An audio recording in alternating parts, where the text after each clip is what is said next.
Hi hello friends, ಎಲ್ಲರೂ ಹೇಗಿದ್ದೀರಾ? ಚೆನ್ನಾಗಿದ್ದೀರಾ? ಇದು ನನ್ನ ಬರ್ಡೇ ವ್ಲಾಗ್ ಆಗಿರೋದ್ರಿಂದ ಜಾಸ್ತಿ ಕ್ಲಿಪ್ಪಿಂಗ್ ತೊಗೊಳಕ್ಕಾಗಿರಲಿಲ್ಲ, ಹಾಗಾಗಿ ಸ್ವಲ್ಪನೇ ಕ್ಲಿಪ್ಪಿಂಗ್ ತೊಗೊಂಡಿದ್ದೀನಿ, ಅದನ್ನೇ ಆ್ಯಡ್ ಮಾಡ್ತಾಯಿದ್ದೀನಿ ಇಲ್ಲಿ. ನನ್ನ ಫ್ರೆಂಡು ನನಗೋಸ್ಕರ ಉಷಾ ಅಂತ, ಅವಳಿಗೆ ತುಂಬ ತುಂಬ ಥ್ಯಾಂಕ್ಸ್ ಹೇಳಿದ್ದೀನಿ. ಈಗಲೂ ಕೂಡ ಥ್ಯಾಂಕ್ಸ್ ಹೇಳ್ತಿದ್ದೀನಿ. ಥ್ಯಾಂಕ್ ಯು ಉಷಾ, ನನ್ನ ಬರ್ಡೇ ಸೆಲೆಬ್ರೇಷನ್ ಮಾಡಿದ್ದಕ್ಕೆ. ಯಾಕಂದರೆ ನನ್ನ ಬರ್ಡೇ ಈ ಸಲ ಸೆಲೆಬ್ರೇಷನ್ ಮಾಡ್ಕೋಬಾರ್ದು ಅಂತ ಅಂದ್ಕೊಂಡಿದ್ದೆ.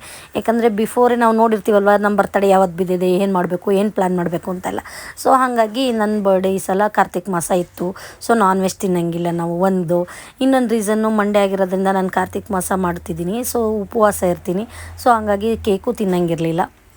ಹಾಗಾಗಿ ನನಗೇನು ಬರ್ಡೇ ಮಾಡ್ಕೊಳ್ಳೋ ಅಷ್ಟು ಇದಿರಲಿಲ್ಲ. ನನ್ನ ಹಸ್ಬೆಂಡ್ಗೂ ಕೂಡ ವರ್ಕ್ ಇತ್ತಲ್ವ, ಹಾಗಾಗಿ ನಾವೆಲ್ಲೂ ಪ್ಲ್ಯಾನೂ ಕೂಡ ಮಾಡಿರಲಿಲ್ಲ, ಮಕ್ಳಿಗೂ ಎಲ್ಲ ಹಾಲಿಡೇಸ್ ಇಲ್ವಲ್ಲ ಅಂತ. ಸೊ ಹಾಗಾಗಿ ನನ್ನ ಫ್ರೆಂಡ್ ಇಲ್ಲ ಬಾ ಕೇಕ್ ಕಟ್ ಮಾಡೋಣ ಬಾ ಅಂದ್ಲು. ನಾನು ತಿನ್ನಲ್ಲ ಅಂದರೂ ಕೇಳ್ತಿರ್ಲಿಲ್ಲ. ಬಾ ಆಯಿತು ಕೇಕ್ ಕಟ್ ಮಾಡ್ಬಾ, ನಿನಗೋಸ್ಕರ ಸಾಯಂಕಾಲ ಇಟ್ಟಿರ್ತೀನಿ, ರಾತ್ರಿ ಎಲ್ಲ ಮುಗಿಸ್ಕೊಂಡು ತಿನ್ನುವಂತೆ ಅಂತ ಹೇಳ್ತಾಯಿದ್ಲು. ಎಗ್ಲೆಸ್ಸೇ ತಂದಿದ್ದೀನಿ ಅಂತಲೂ ಹೇಳ್ತಾಯಿದ್ಲು. ಸರಿ ಬೇಡ ಅಂದ್ಕೊಂಡು, ಏನು ಅವ್ಳಿಗೆ ಇದು ಮಾಡೋದು ಬೇಡ, ನಿರಾಸೆ ಮಾಡೋದು ಬೇಡ ಅಂತ ಫ್ರೆಂಡ್ ಅಲ್ಲ.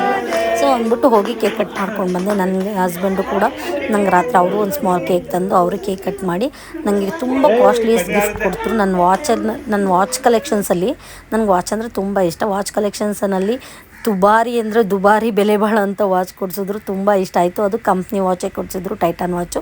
ಸೊ ನೆಕ್ಸ್ಟ್ ಡೇ ನಾನು ಹೇಳಿದ್ನಲ್ಲ ನಿಮ್ಗೆ ಆಲ್ರೆಡಿ, ಸಕ್ಕರೆನಾಡು ಕೆಂಪು ಊರ್ದು ದೇವಸ್ಥಾನ ಉದ್ಘಾಟನೆ ಇತ್ತು ಮಂಗಳವಾರ. ಸೊ ಹಾಗಾಗಿ ಮಂಗಳವಾರ ಉದ್ಘಾಟನೆ ಮುಗಿಸ್ಕೊಂಡು ನೆಕ್ಸ್ಟ್ ಡೇ ನಮ್ಮದು ಹಾಲರ್ಬಿ ಇತ್ತು, ಅಂದರೆ ತೇರಿತ್ತು ನಮ್ಮದು ಹುಲಿಕೆರೆ ಜಾತ್ರೆ ಅಂತ ಹೇಳ್ತೀವಲ್ಲ, ಆ ಜಾತ್ರೆ ಇತ್ತು. ಸೊ ಹಾಗಾಗಿ ಜಾತ್ರೆಗೆ ಹೋಗೋಣ ಅಂದ್ಕೊಂಡು ಎಲ್ಲ ಆಗುತ್ತೆ ಅಂತ ಮಂಗಳವಾರ ಹೋದೆ. ಈಗಲೂ ಕೂಡ ಇನ್ನೂ ಒಬ್ರಿಗೆ ನಾನು ಥ್ಯಾಂಕ್ಸ್ ಹೇಳಬೇಕು. ಯಾರಂದರೆ ಚೈತ್ರ ಯಾರಂತಂದರೆ ನನ್ನ ಮೈದುನ ವೈಫು. ತುಂಬ ತುಂಬ ಥ್ಯಾಂಕ್ಸ್ ಚೈತ್ರ, ನನ್ನ ಬರ್ಡೇನ ಊರಲ್ಲಿ ಸೆಲೆಬ್ರೇಷನ್ ಮಾಡಿದ್ದಕ್ಕೆ. Thank you so much. ನಮ್ಮ ಮನೆಗೆ ಸೆಲೆಬ್ರೇಷನ್ ಮಾಡೋಣ ಅಂತ ಹೇಳಿ ಅವ್ರ ಹಸ್ಬೆಂಡ್ ಕೈಲೆಲ್ಲ ಕೇಕ್ ಎಲ್ಲ ತರಿಸಿದ್ರು. ಅಲ್ಲಿರೋ ಎಲ್ಲ ನಮ್ಮ ಫ್ಯಾಮಿಲೀಸ್ ಎಲ್ಲ ಬಂದಿದ್ರು, ಎಲ್ಲ ನಮ್ಮ ಅತ್ತೆದಿರು, ನನ್ನ ವಾರ್ಗಿತಿರು ಎಲ್ಲ ಬಂದಿದ್ದರು ಫ್ಯಾಮಿಲೀಸು. ನನ್ನ ಮಕ್ಕಳಿಬ್ಬರೇ ಇದ್ದರು, ನನ್ನ ಹಸ್ಬೆಂಡ್ ಬಂದಿರಲಿಲ್ಲ. ಹಾಗಾಗಿ ನಾವೆಲ್ಲ ಕೇಕೆಲ್ಲ ಸೆಲೆಬ್ರೇಷನ್ ಮಾಡಿಕೊಂಡು ಇರೋದ್ರಲ್ಲಿ ಏನೋ ಒಂದು ತುಂಬ ಖುಷಿ ಅನ್ನಿಸ್ತು. ತುಂಬ ಅಂದರೆ ತುಂಬ ಖುಷಿ ಆಯಿತು ನನಗೆ ಚೈತ್ರ, ನನ್ನ ಬರ್ಡೇ ಸೆಲೆಬ್ರೇಷನ್ ಮಾಡಿದ್ದಕ್ಕೆ. ಬಟ್ ನಾನು ನಿನ್ಗೆ ಅದನ್ನ ವರ್ಡ್ಸಲ್ಲೆಲ್ಲ ಹೇಳೋಕ್ಕಾಗಲಿಲ್ಲ ಅಲ್ಲಿ. ಥ್ಯಾಂಕ್ ಯು ಸೋ ಮಚ್ ಅಂದರೆ ಸೋ ಮಚ್ ಚೈತ್ರ. ನಿನ್ನ ಈ ಪ್ರೀತಿನ ನಾನು ಯಾವತ್ತೂ ಕಳ್ಕೊಳ್ಳೋಕೆ ಇಷ್ಟಪಡಲ್ಲ ಚೈತ್ರ, ಅದನ್ನೊಂದು ಹೇಳಬಲ್ಲೆ ನಾನು. Thank you so much once again Chaitra. ಎಲ್ರಿಗೂ ನಾವು ಕೇಕೆಲ್ಲ ಡಿಸ್ಟ್ರಿಬ್ಯೂಟ್ ಮಾಡೋದು ಕೊಟ್ಟಾಯಿತು. ನನ್ನ ಮಕ್ಳು ಗೊತ್ತಲ್ಲ, ಆ್ಯಸ್ ಯೂಶ್ವಲ್ಲು ಈ ಥರ ತರಲೆ ಮಾಡೋದ್ರಲ್ಲಿ ಇವರೇ ಯೋಗೇಶ್ ಅಂತ, ಇವರೇ ಚೈತ್ರ, ಇವರೇ ನನ್ನ ಬರ್ಡೇ ಸೆಲೆಬ್ರೇಷನ್ ಮಾಡಿದ್ದು. ತುಂಬ ಮೆಮೊರೇಬಲ್ಲಾಗಿ ಮಾಡಿಕೊಟ್ರು. ಇವರೆಲ್ಲ ಯಾರ್ಯಾರು ಅಂತ ನಿಮ್ಗೊಂದ್ಸಲ ಇಂಟ್ರೊಡ್ಯೂಸ್ ಮಾಡಿಸ್ತೀನಿ ಅಷ್ಟೇ. ಇವ್ನು ನನ್ನ ಇನ್ನೊಬ್ಬ ಮೈದ ಉಲ್ಲಾಸ್ ಅಂತ. ನಮ್ಮ ಊರಲ್ಲಿ ನನ್ನ ಹಸ್ಬೆಂಡ್ ಕಡೆ ಫ್ಯಾಮಿಲಿ ಇವರೆಲ್ಲ, ನನ್ನ ಹಸ್ಬೆಂಡ್ ಕಡೆ ಫ್ಯಾಮಿಲಿ ಇವರೆಲ್ಲ ಹೆಂಗೆ ಅಂದರೆ ಎಲ್ಲ ಅಲ್ಲಲ್ಲೇ ಮದುವೆ, ರಿಲೇಟಿವ್ಸಲ್ಲೇ ಮದುವೆ ಆಗಿರೋದು. ಇಡೀ ಊರಲ್ಲಿರೋರೆಲ್ಲ ನಮ್ಮ ರಿಲೇಷನ್ಸೇ, ಅಣ್ಣ ತಮ್ಮದಿರು ಅಂತಾರೆ ಹೇಳ್ತಾರಲ್ಲ, ಆ ಥರ ಎಲ್ಲ ನಮ್ಮ ಊರಲ್ಲಿರೋರೆ.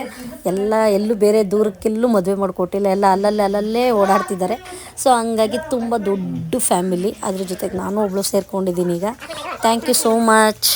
ಪ್ಲೀಸ್ ಲೈಕ್ ಮಾಡಿ ನೋಡಿ. ವಿಡಿಯೋನು ಒಂದು ಫೋಟೋಸ್ನೋ ಏನೋ ಒಂದು ಹಾಕಿದ್ರೆ ಸಾಕು, ಫಸ್ಟ್ ಟನ್ ಅಂತ ನೋಡೋಕೆ ರೆಡಿ ಇರ್ತಾರೆ. ಅದನ್ನು ನೋಡಿರೋರು ಅದಕ್ಕೆ ಒಂದು ವಿಶ್ ಮಾಡಬೇಕು, ಅದಕ್ಕೇನೋ ಒಂದು ರಿಯಾಕ್ಟ್ ಮಾಡಬೇಕು. ಬೇಡ, ಎಲ್ಲದಕ್ಕೂ ರಿಯಾಕ್ಟ್ ಮಾಡಬೇಕು ಅಂತ ಏನಿಲ್ಲ ಅಲ್ವಾ. ಏನೋ ಒಂದು ಅಕೇಶನ್ಸ್ ಇರುತ್ತೆ, ಏನೋ ಒಂದು ಫೆಸ್ಟಿವಲ್ಸ್ ಇರುತ್ತೆ, ಏನೋ ಒಂದು ಇರುತ್ತೆ. ಅದಕ್ಕೊಂದು ಹಾಕಿದ್ದಾಗ ನಾವು ಅದನ್ನು ನೋಡಿದ್ದಾಗ ಅದಕ್ಕೊಂದು ರಿಯಾಕ್ಟ್ ಮಾಡ್ಬೋದಲ್ವ. ಫ್ಯಾಮಿಲೀಸ್ ಏನು ಅವ್ರು ದೂರದಿಂದ ಬಂದು ನಮ್ಗೆ ವಿಶ್ ಮಾಡ್ತಾರಾ, ಅಥವಾ ಎಲ್ಲಿಂದನೋ ಬರೋಕ್ಕೆ ಸಾಧ್ಯನಾ? ವಾಟ್ಸಪ್ ಸ್ಟೇಟಸಲ್ಲಿ ನೋಡಿರೋದಕ್ಕೆ ಒಂದು ರಿಯಾಕ್ಟ್ ಮಾಡೋಷ್ಟು ಪೇಷನ್ಸು ಜನಕ್ಕಿಲ್ಲ. ಬಟ್ ನೋಡೋಕ್ಕಂತೂ ಫಸ್ಟ್ ಇರ್ತಾರೆ, ಮತ್ತು ಹಿಂದೆ ಅಂತೂ ಮಾತಾಡೋಕ್ಕೆ 1000 ಜನ ಇರ್ತಾರೆ. ಹಿಂದೆ ನಾವು ಹಾಕಿರೋ ಸ್ಟೇಟಸ್ ಬಗ್ಗೆ ಬೇರೆಯವ್ರು ಬೇಕಾದ್ರೆ ತಕ್ಷಣ ಇಮಿಡಿಯೇಟು ಫೋನ್ ಮಾಡಿ ಬೇರೆಯವ್ರ ಹತ್ರ ಮಾತಾಡೋಕ್ಕೆ ರೆಡಿ ಇರ್ತಾರೆ ಅಂಥ ಜನ. ಇದನ್ನು ಹೇಳಬೇಕು ಅನ್ನಿಸ್ತಿತ್ತು, ಹಾಗಾಗಿ ಹೇಳಿದೆ. ಇದನ್ನು ಯಾರಿಗಾದ್ರೂ ಬೇಜಾರಾಗಿದ್ದರೆ ಸಾರಿ. ಪ್ಲೀಸ್ ಸಬ್ಸ್ಕ್ರೈಬ್ ಮಾಡ್ಕೊಂಡು ನೋಡಿ. Thank you for watching.